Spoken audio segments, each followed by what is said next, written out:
Welcome to another episode of The Communicative Leader. I'm your host, Dr. Leah O. We often discuss leadership as a human endeavor about shepherding people toward a shared vision and creating environments where they can thrive. But what happens when the stakes are tied to millions of dollars in value protection in the high-pressure environment of the boardroom? Today's guest is a true bridge builder between technical excellence and executive influence. Bianca Riemer is a former top-ranked sell-side analyst at Morgan Stanley who has transitioned into advising CEOs, CFOs, and directors in the worlds of finance, fintech, and private equity. She specializes in helping leaders navigate those crucial first 100 days where credibility is built or lost, linking executive presence directly to commercial outcomes like decision velocity.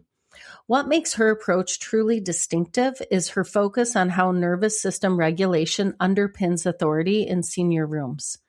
In today's episode, we're diving into the silent tax of leadership hesitation, how to decode power dynamics that technical skills alone can't solve, and how to master your own internal state to command a room. Let's dive in and have some fun.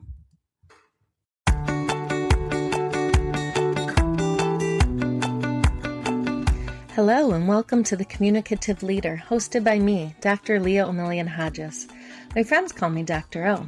I'm a professor of communication and a leadership communication expert. On The Communicative Leader, we're working to make your work life what you want it to be. Oh, Bianca, thank you so much for joining us on The Communicative Leader. I'm so excited for our chat today and learn more about the incredible work that you do. And so let's start with kind of this analytical shift. So, you spent years as a top-ranked sales side analyst at Morgan Stanley, and now you've transitioned into executive coaching. And I'm wondering, how does that analytical rigor influence how you approach, and I use soft in quotes here, soft science of leadership communication, and really interested in where you see these two worlds intersecting? Yes, that's such a great question, Leah. So I actually had the shock of my life when I started as in that sell side research role at Morgan Stanley, because I expected the role to just be financial analysis and then you present it somewhere, right? But it was actually much more of a sales and marketing role than an analytical role. I mean, yes, you have to do the analysis, but you only have publicly available data as a stock market analyst anyway. And what really the critical part of the job was being able to come up with a contrarian idea about a stock, but then above all, being able to sell that idea to people who are very busy, to people who are very skeptical, and to people who don't necessarily need to listen to you because my stocks are very small. So that was the big shock. And having to learn to sell then, that was the biggest challenge in that role. But that was also then the biggest gift that now helps me help people in my executive coaching practice, because I get a lot of technical leaders who are making that step up to a leadership level where they have to start influencing non-technical leaders. And that is a completely new skill to learn. Yeah, exactly. And I'm excited we're going to learn more about it. And I think this next question is going to help us get into that. And so, you work with a lot of finance leaders, fintech leaders, and you focus on value protection. And Bianca, I'm so excited to learn more about this. And so I'm wondering, in your experience, how does a leader's communication style, and I think particularly their ability to communicate clearly under fire, under these deadlines, how does it directly prevent, all of these other organizational headaches that we deal with on a day-to-day basis? Yes. So what's very specific to finance leaders is that your financial analysis has to be right. So the numbers have to be right. But you operate in a very uncertain environment. There's lots of different trends happening in the world, and business cycles have compressed significantly in the last 20 years. Business life cycle used to be 70 years, and latest data shows it's significantly reduced to like 6 years or something. Wow. So also, the duration of people enroll at top level has compressed significantly. So there's all this uncertainty. So how do you then balance that out? The fact that you have to be right about the numbers, but there's all this uncertainty in the world, and you're trying to be strategic in your role as a finance leader. And what the big step that many people have to take there is being able to influence people who don't have your background, who are not finance people, and who have got different interests to what you're interested in, because you're interested in, above all, protecting the downside, like you said. Then you also have to manage a potentially very empire-building driven CEO who wants to do everything and invest in everything, buy everything, and you have to remember to tell him or her, hey, we have a budget and we need to be strategic about it. So your communication skills become so much more important, and also your ability to see things from the other person's point of view and then speak to that. Yeah. Yeah. And like you're saying, a lot of times they're, both using the same language, but in such radically different ways with different assumptions that it can almost feel like a comedy skit, but it has such large consequences attached. CEO and CFO, I've experienced as a stockbroker, I experienced them in so many different social settings as well. And they're a bit like a married couple. Oh, yeah, I can see that. The parallels are so there. Usually the CEO will go like, let's do it. OMG, I'm so excited. Let's buy this thing. Let's take this initiative. And the CFO will sit there going like, putting their thinking face on and go like, It's just so funny. But the two really codepend on each other, because if the CEO didn't have the CFO, they go bust within the next couple of months. Exactly. Because their mindset is so goal focused that they forget or ignore the risks, the stumbling blocks. Whereas the CFO's job really is to hold the reins. If the CEO is you hold the reins and actually be strategic, keep all the risks and budget constraints in mind. And when the dynamic is right, they're the dream team to help the company thrive in the long term. Yeah. So let's talk about short term now. So we've talked about long term. I know a lot of your work focuses on helping these technical experts who are in these leadership positions their first 90 to 100 days. And we know that's when they're really under that initial microscope. And I'm wondering, Bianca, what are some things you've seen? What are some of these common communication slips or faux pas that cause them to lose credibility? Even when their technical skill, their numbers are beyond reproach. Yes. So with transitions, of course, there's a lot of pressure on the person. So the pressure then amplifies your normal weaknesses to a completely new level. So communication errors that happen in these transition phases, well, most people tend to be either too loud and, they tend to become defensive. They think everything's a fight that they need to win.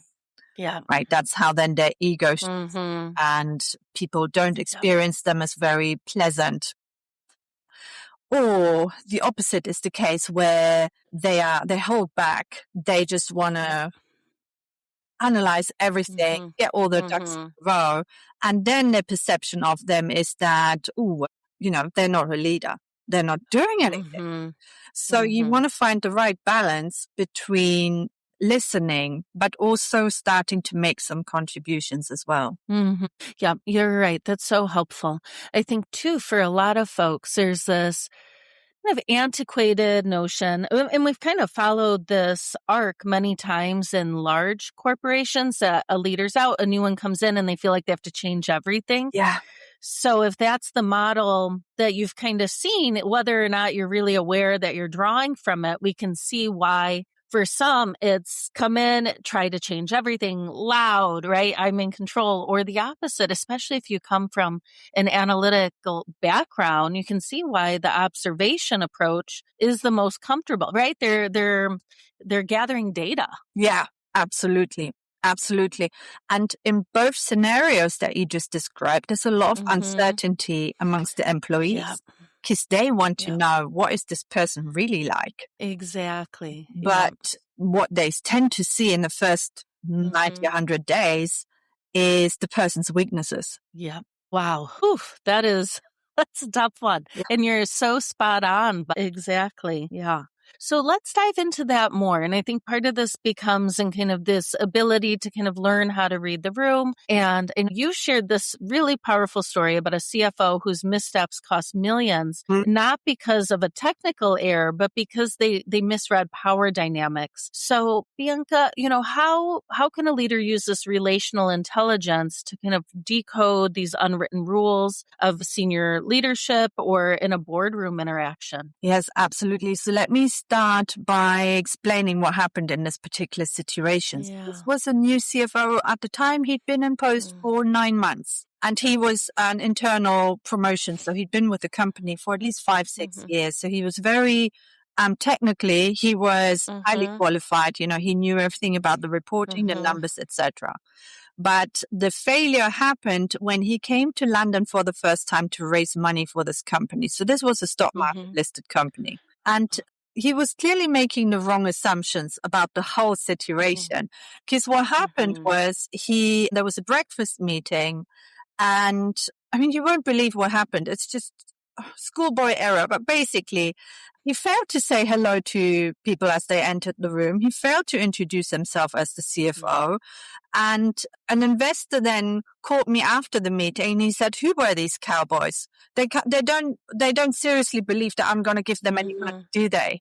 Because what happened is the CFO then stood up middle of the meeting and presented the last financial report, which the investors had already listened to the results presentation. But what the investors wanted to know is, what are you going to use the money for? And is this going to give me a return on my investment? And that information was completely ignored in the presentation by the CFO. So investors felt they had wasted their time going to that breakfast meeting. And also they had a very bad impression of the CFO, who had really no interpersonal skills and who hadn't shown respect for the time of the investors by actually giving them what they wanted. So how could this CFO have prevented this big misstep that cost him millions, by the way, issuing a set number of shares in the market, and the share price dropped during the roadshow because investors didn't any trust them. They raised a lot less money than they could have done. So what the CFO could have done to make a better impression with investors is to actually have some conversations with them before he needed the money. So he was in post for 9 months. He could have had some investor meetings to start building trust, to start creating the relationship building. But the first time he ever reached out to investors was when he wanted the money. And this is where wait a minute, who are you? What does your company do again? And what are you going to use the money for? So there was no relationship building. There was no trust building. And then there was also no awareness of what the audience wanted when he presented to the audience. So they wanted to know, what are you going to use them? Just it's an obvious question when you're raising funds, when you're raising money. You have to tell investors what you're going to do with the money, so investors decide whether it's a good use of your money or not, of their money or not.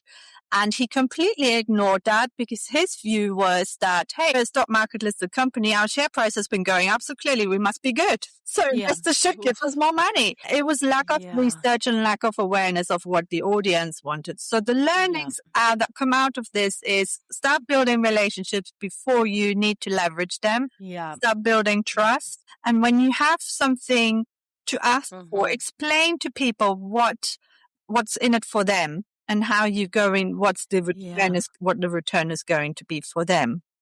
And then it will work so much better. Yeah, that is an expensive but important lesson to learn. Absolutely. Ooh.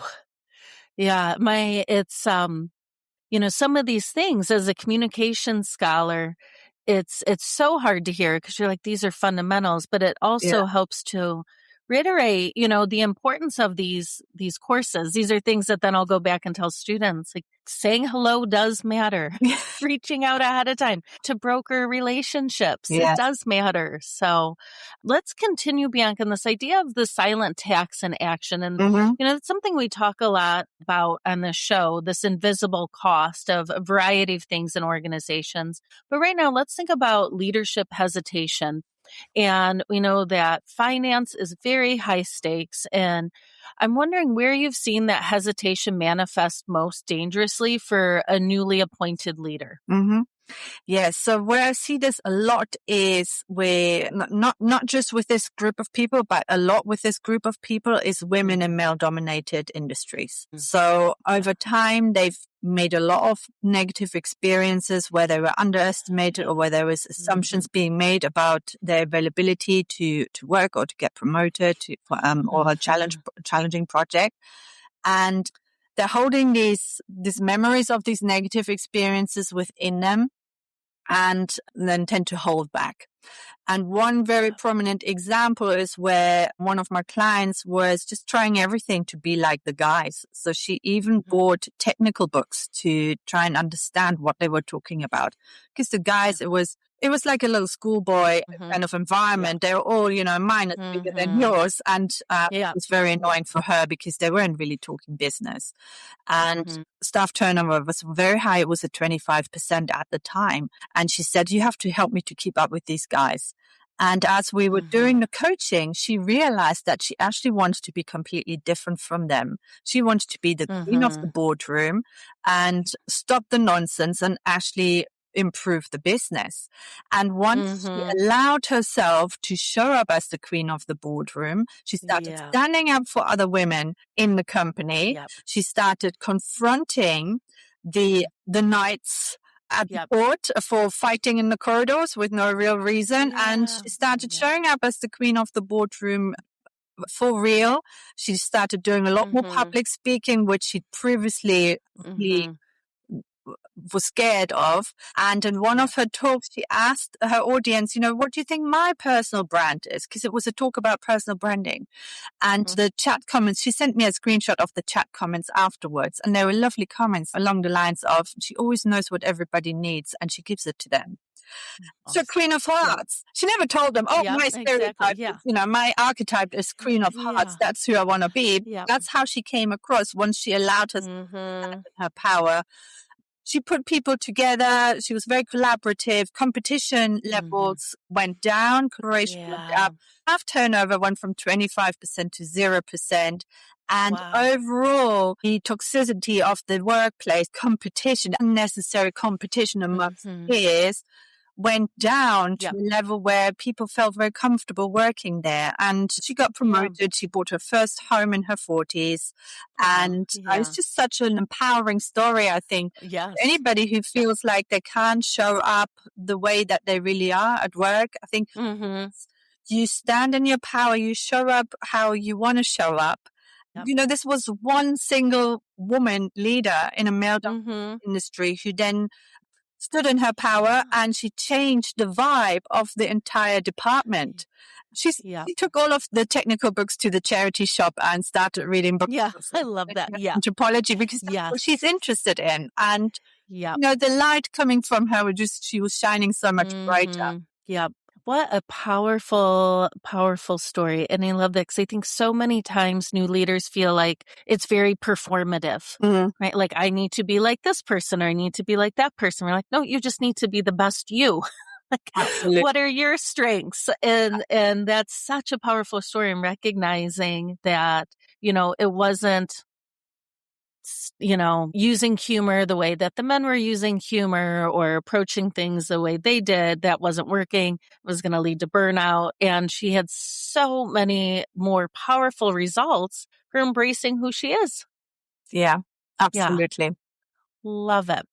And this is a follow-up, and this is something that I love that you do when I was preparing for our conversation, is that you bring in nervous system regulation to presence and authority. And Bianca, I'm wondering, if you can explain how a leader's internal physiological state, how it kind of communicates to a board, to a team, even before they finish that first sentence. Yes, absolutely. It even starts before you enter the room, because people can feel. We can all feel when somebody is not showing up authentically, or when somebody doesn't feel comfortable, right? If you even think about the last speaker that you saw present somewhere, that they were nervous. If they were nervous, that they were nervous. So many people can't really put their finger on it because it's not necessarily something that comes through in body language or in the voice, but it's an energy. And most people will will admit to themselves, yeah, I just know that that person wasn't real, that that person was acting. Yeah. So, and I learned the science of this when I learned about pranic healing. So it's an energy science that I learned about that's now also being looked into here by the government in the UK with the NHS. And they did hospital studies here with an amazing 84% full clinical recovery rate for chronic pain and psychotherapy. Anyways, the energy technique is called pranic healing. It's a science that's protocol and technique based that anybody can learn. And I learned it. And that's when I really started understanding how energy works and how it also worked a lot for me back in the days at Morgan Stanley when I was an equity analyst, and how also now it works for my clients with increasing their presence in the boardroom. The way to understand it, how this works, is that we are all lighthouses. So if you're a leader, imagine yourself as a lighthouse and you're sending out this light, trying to attract ships to you. So your followers, right? Trying to build trust.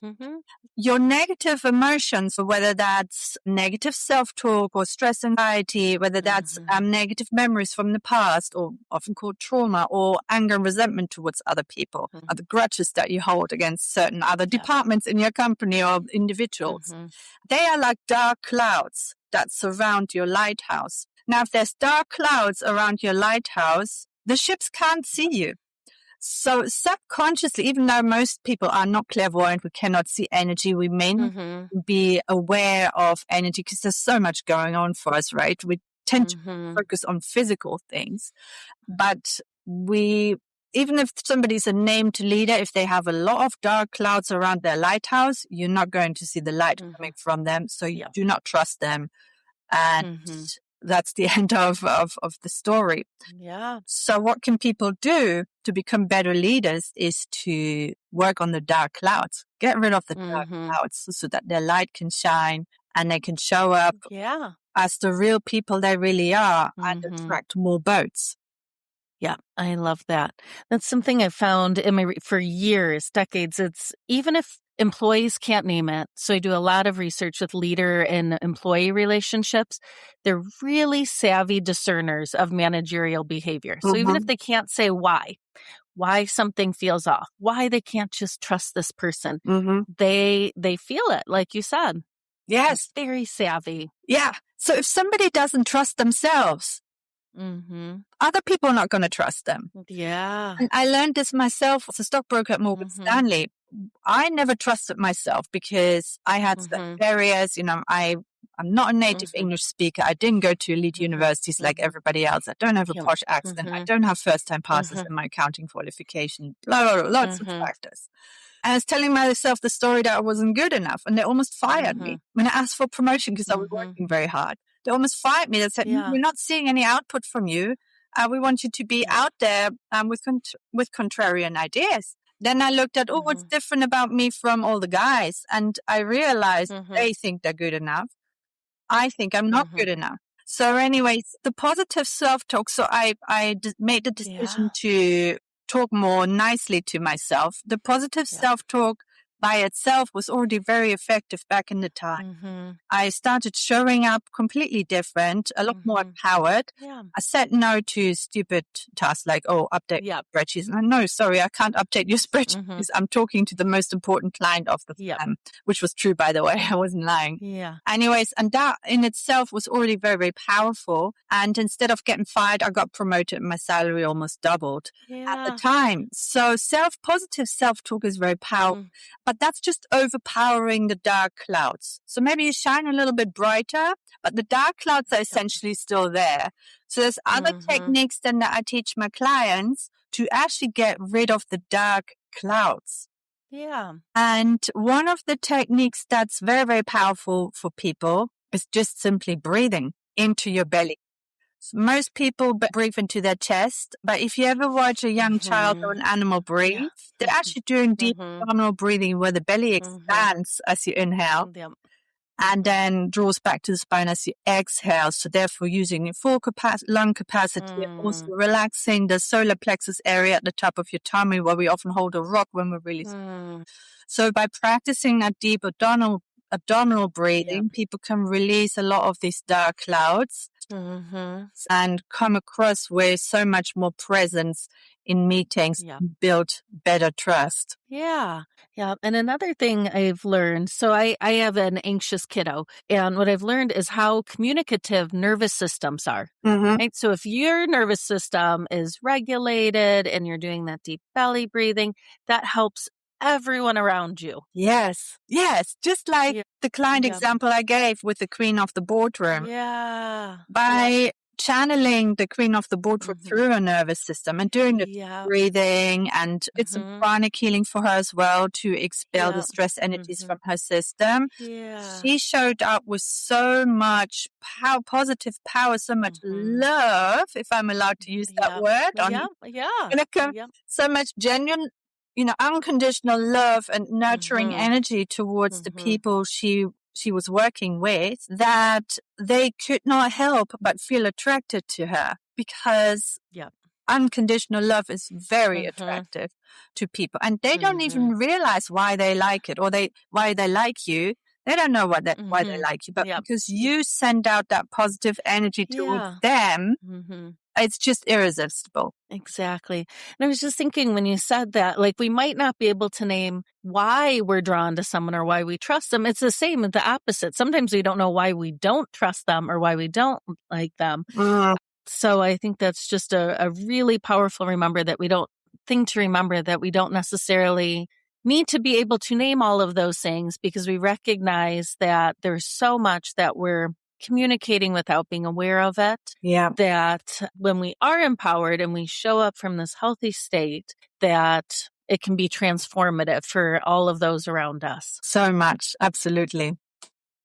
So let's talk about another really pragmatic element. And this is something that I think is going to help so many listeners. So I'm wondering, for this leader who is in this new position, they're feeling all the scrutiny, what is a practical kind of reset that they can do to their presence? So maybe they're in a meeting, it hasn't been going well. If they start to feel like that authority is slipping, what can they do? Yes. So my top tip is always to focus on their belly button. And as they inhale, push out the belly button. And then as they exhale, the belly button comes back in. And just try to slow down your breathing as much as possible. So why are we breathing like that? I've already mentioned small children and animals tend to breathe like that. But also, if you look at martial arts, in martial arts, the belly button is the center of power, because the belly button is where your gut instinct is based in martial arts or in energy science. So obviously, we're not going to go and do kung fu in difficult meetings. But the belly button is also where your business gut instinct is based. So people with very good business instinct tend to have a lot of energy in a belly area. So when you feel like authority is slipping and you feel disempowered in meetings, what you can do is focus on your belly button as you inhale and exhale, and that will give you a lot of energy. And then you can refocus again on your intellectual and emotional involvement in the conversation. And my second tip would be focus more on asking good questions than necessarily good answers. Because if you're new in a role, the expectations of you giving good answers are relatively low, but they're still looking for a fresh pair of eyes on what they've been doing. And questions, I type questions, but without using the word why. Very, very powerful in those first 90 to 100 days. Now, why do we not use the word why? Because most of us grew up hearing the word why was something negative, right? Why haven't you done your homework? Why haven't you brushed your teeth? And why is your room not tidy? So I would avoid using the word why, but make why question anyway. So you can say, what's the reason for? or what Mm-hmm. rational for what made Mm-hmm. take this path rather than that path, or what are the Mm-hmm. advantages of doing it this way? Yeah. What are the opportunities of doing it this way? So those are some examples of why questions, and Yeah. the pressure is of you. It's off, Yeah. but you have still shown courage in asking a challenging question Mm-hmm. without Yeah. energy of, hey, you're doing it wrong and we did it so much better in my previous. Mm-hmm. That energy Yeah. is not welcome, but a fresh pair of Mm-hmm. eyes with an open mind, asking curious Yeah. questions, by all means. Yeah. Yeah. And I love it. And I imagine, Bianca, for with a lot of the folks that you work with who Mhm. are analytically minded, that this is a really nice on rope that aligns with the kind of their natural strengths, Mhm. but allows them also to demonstrate that leadership early on. Absolutely. Yeah. So let's think about authenticity and kind of this traditional idea of command. And, I think this is something that many new leaders struggle with, is figuring out, well, how do I find this balance? This need to kind of direct or command, this authoritativeness that comes with the position, but balancing it with the vulnerability required to build genuine trust and long-term relationships. Mhm. So, what are some of the tips that you give to your clients who are trying to figure out how to navigate that? Yes. So the relationship building tends to happen in one-on-one Mm-hmm. meetings. Mm-hmm. So that's where then it's also more comfortable being a little bit more vulnerable as well. That's where then you create that trust by showing a little bit of vulnerability. I would avoid doing that in large groups, because in large groups, everybody is naturally braced. And when scrutiny Mm-hmm. is high, people tend to go with what's safe. And somebody who's new and then being vulnerable, that's totally not safe. And I will stay away from Yeah. that person. Yeah. So, but the vulnerability really is really an asset then once you connect with somebody else on a one-to-one basis. Mm-hmm. And then the other thing that I would really focus on is also start building relationships with people who are Mm-hmm. not important to the role Mm-hmm. that you're in. Yeah. So why am I saying not important? Yeah. Because these people can be a support system when all the important people are causing you stress. So a Yeah. person's not important, maybe an Mm-hmm. assistant from a team that you don't really interact with, Yeah. or, a peer in a team that you don't. Mm-hmm. But these people, build relationships with them first, is what I tell my clients, Yeah. because Yeah. you don't care too much about Yeah. having credibility with them, but you can build really Mm-hmm. deep trust with them, and they can give Yeah. you some really important insights on the stakeholder dynamics, the political environment in your new work, Mm-hmm. that can then inform where you can build your strategic alliances that you Mm-hmm. will need sooner or later Yeah. as you Yeah. progress in your role. Yeah. I love that advice. And that is not advice I hear very often at all, but so important for the reasons that you listed. Mhm. And they have these allies outside of those immediate work ties. Yes, absolutely. Because you need a support system. Sooner or Yeah. later, there's going to be a really Yeah. stressful situation. That's when usually people call me. They're 3 to 6 months into the role and Yeah. things have started happening and they feel that they're not cut out for the Mm. role. And they usually tend Yeah. to hire me for career advice on how to find a new job. There's going to be the Okay. technical expert, Yeah. finally have the leadership position Yep. they always wanted. And then they realize, oh, maybe I'm not cut out for this. I'm going to go back to coding. Can you help me find a Yep. job? But all that's happening is that they haven't invested in the new so-called soft skills, the communication skills that Mm-hmm. they need in the new Yeah. role.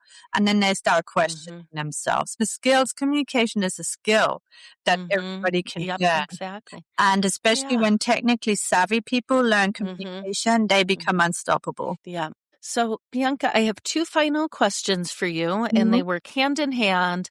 And this is the way we end all episodes of The Communicative Leader.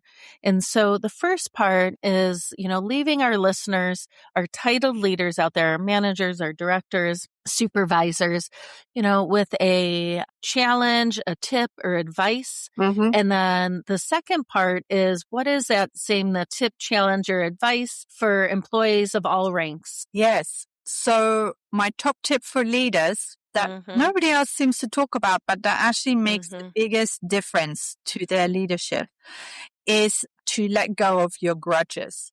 So if you remember the lighthouse with the dark clouds around us, the grudges, your resentment against people from the past or people from the other department or maybe in your team or above you, your resentment, your grudges, your anger are the darkest clouds that stop other people from being able to connect with you. And a very simple technique that gets taught in pranic healing, for example, is it's called the forgiveness technique. And most people say, no. These people don't deserve to be forgiven. They did really bad things to me.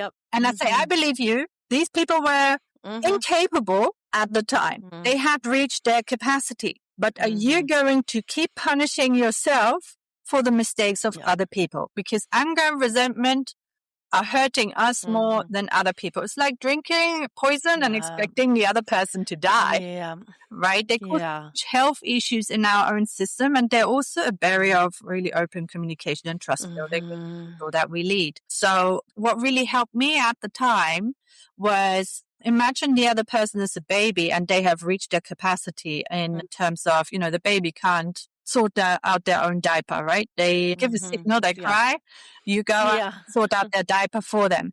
You're not keep being angry with the baby for making you sort out their diaper. You just get on with it and that's the end of that. So when an adult then hurts you, they have reached the capacity of whatever it was, empathy, collaboration, or technical competency, right? So they have reached the capacity, and that then is a good way of thinking, okay, well, I don't expect this person not perfect. I'm not perfect either. I'm going to forgive them for my sake, not for their sake. Let's be honest, they still have these capacity constraints and it's holding them back. I'm not going to punish myself for the capacity constraints of another person. I'm going to let go of these grudges. And then especially in conflict situations where you have to confront the other person for bad behavior of some sort, if you manage to actually forgive them before the session, that will then enable you to make it safe for them in the confrontation, in the conversation that follows, so that you can have an adult to adult conversation, make it safe for the other person so that they don't feel criticized. And that's what then can help you collaborate together to find a better way forward that serves everybody. So the forgiveness, the letting go of anger and resentment, that's a really big for leaders where I see that makes the biggest difference for them. And for employees, don't wait to be named a leader before you start leading. And most people that I speak to don't see themselves as a leader, but we're actually all leaders, all influence other people. I agree. I remember working in a new place and the team assistant was the most friendly, welcoming, trustworthy person that I met. So she actually showed the strongest leadership skills of anybody in Dedham. And you can have such a positive ripple effect no matter what your place is in the hierarchy. By just being friendly, leading with empathy and love, you can literally change how a person's day goes. And then that will obviously make them show more of that friendliness, that empathy, that love. And gradually you create this ripple effect with your positive attitude. So that is something to focus on for everybody, really. And that's how we can collectively change the vibe of this world, the world a better place to live for everybody. I agree. And I really love how much agency that gives people, because I think so often we feel like, well, I can't do anything. I don't like this, but I can't do anything about it because I'm not a leader, or my budget or these constraints.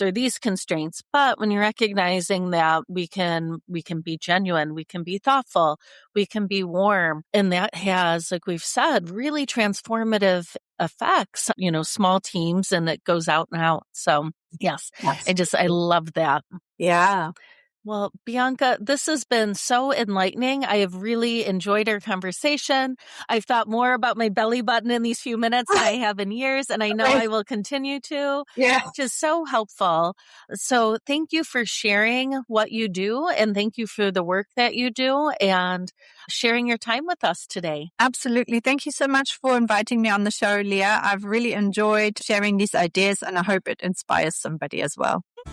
All right, my friends, that wraps up our conversation today. Until next time, communicate with intention and lead with purpose. I'm looking forward to chatting with you again soon on The Communicative Leader.